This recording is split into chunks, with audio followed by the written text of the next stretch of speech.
Halo, Assalamualaikum warahmatullahi wabarakatuh. Jumpa lagi dengan saya di The Azam Kitchen. Apa kabarnya semua? Semoga semua dalam keadaan sehat walafiat. Kembali saya akan membuat kue-kue kering. Kali ini saya akan membuat stik bawang. Stik bawang ini adalah resep dari Bunda Fah Umu Yasmin. Jadi saya recook saja. Hasilnya renyah, caranya mudah, dan insya Allah anti gagal. Dan seperti biasa, resep ini adalah resep yang bahan-bahannya murah meriah, insya Allah. Bagaimana cara membuatnya? Kita ikuti saja ya videonya. Dan jangan lupa untuk like, comment, share, and subscribe. Bahan-bahan yang kita perlukan adalah, saya siapkan 400 gram tepung terigu protein sedang. Lalu kita tambahkan 100 gram tepung kanji atau tepung tapioka. 1 sendok makan munjung tepung maizena. Kemudian bumbu-bumbu yang akan saya tambahkan adalah 1 sendok teh gula pasir, setengah sendok teh merica atau lada bubuk, kemudian 1,5 sendok teh garam, dan 1 sendok teh jinten. Kalau di resep aslinya tidak memakai jinten, cuman saya memakai jinten. Kemudian kaldu bubuk saya ganti dengan Maggi blok karena saya tidak punya kaldu bubuk.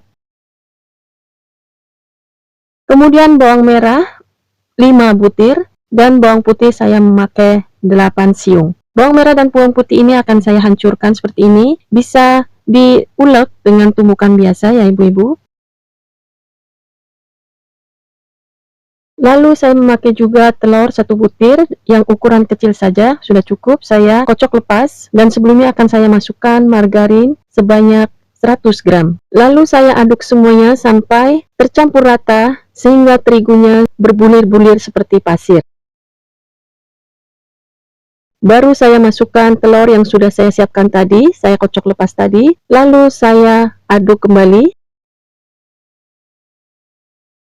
Kemudian akan saya masukkan daun seledri dan daun bawang yang sudah saya iris kecil-kecil. Ini banyaknya terserah, kalau saya mau berasa, jadi saya masukkan 1 genggam seledri, daun seledri, kemudian 3 batang daun bawang. Kemudian saya campur secara merata seperti ini. Baru saya masukkan 120 cc air es atau air dingin. Lalu semuanya saya aduk rata sampai menjadi adonan yang padat seperti ini, adonan yang bisa dibentuk. Tidak perlu terlalu kalis, karena nanti akan kita giling dengan rolling pin dan akan kalis sendiri. Saya siapkan alas kerja. Semuanya akan saya giling dengan menggunakan rolling pin terlebih dahulu. Ini untuk memudahkan kerja dari pasta maker. Jadi menggunakan pasta maker atau mesin penggiling ini. Pertama saya giling dengan ketebalan 0 atau nomor 0. Semuanya akan saya giling nomor 0 dulu. Saya giling seperti ini, kemudian saya lipat lagi. Kemudian akan saya sisihkan dan saya giling berikutnya. Jadi untuk mempercepat, semuanya saya giling dengan nomor 0 terlebih dahulu, kemudian ke nomor yang lebih tipis.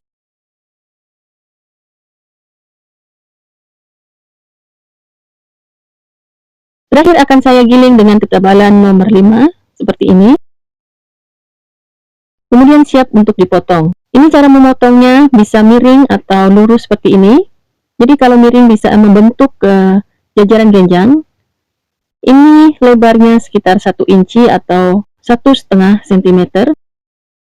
Kemudian saya kumpulkan seperti ini, jadi saya beri alas plastik di bawahnya, nantinya untuk memudahkan untuk menuangkan ke nampan.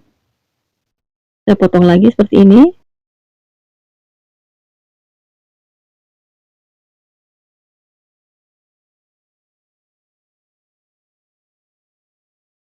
Setelah adonan kita potong seperti ini, siap untuk digoreng.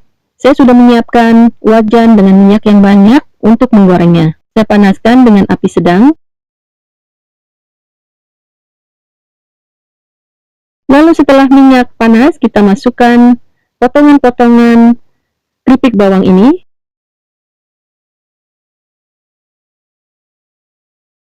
Sambil kita aduk-aduk terus agar matang merata dan tidak gosong. Setelah kuning keemasan, bisa kita angkat dan kita tiriskan. Ini menggorengnya jangan terlalu gosong karena nanti di darat dia akan mematangkan sendiri. Jadi kalau terlalu gosong, terlalu coklat maksudnya, nanti warnanya terlihat gosong. Kita goreng yang berikutnya.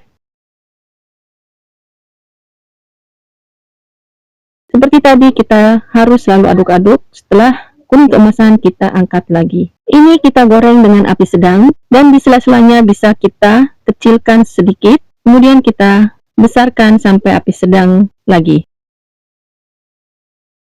Terakhir kita goreng. Nah, inilah hasilnya keripik bawang ala Ummu Azam dari resep asli Bunda Fah Yasmin. Kita lihat hasilnya renyah.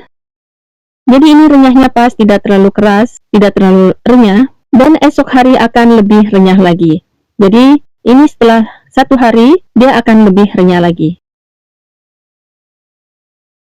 Jadi keripik bawang ini hampir selalu ada di saat lebaran-lebaran tiba, ataupun di saat biasa karena cara membuatnya sangat mudah dan bahan-bahannya pun murah. Setelah dingin bisa kita masukkan ke dalam toples, dan apabila benar-benar dingin bisa kita tutup rapat, kemudian kita simpan atau kita sajikan. Oke semua teman-teman, mudah bukan? Dan apabila yang ingin mencoba resepnya, semoga berhasil. Terima kasih sudah bersama saya hari ini. Mohon maaf apabila ada salah dan kekurangan. Terima kasih. Wassalamualaikum warahmatullahi wabarakatuh.